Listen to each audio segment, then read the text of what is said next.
Бедюс Заман, който е държан в пълна изолация в Барла, не остава бездействащ и започва да пише колекцията Риsalе Нур с любителите на истината събрани около него.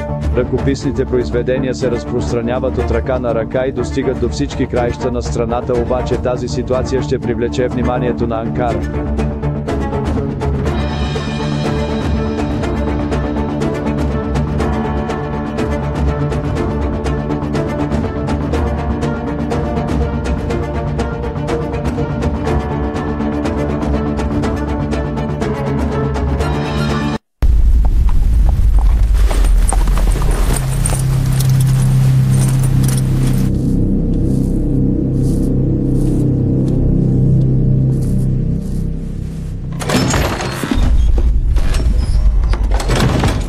Кой си ти?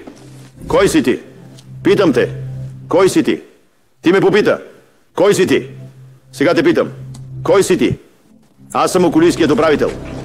Околийски управител. Знаеш ли какво са тези? Какви са? Тези се наричат брошури.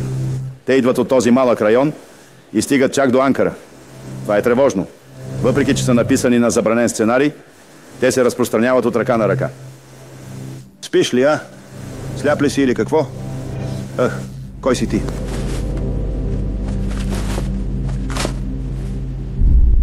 Извинете, господине. Съжалявам. Изпратихме човека на най-отдалеченото място, за да бъде забравен. Но все пак не успяхте да го накарате да мълчи. Направихте го дори по-известен. Не можахте да го контролирате. Срам за вас. Човекът само пише, господине. Пише. Но той пише нещо различно. Областен управител.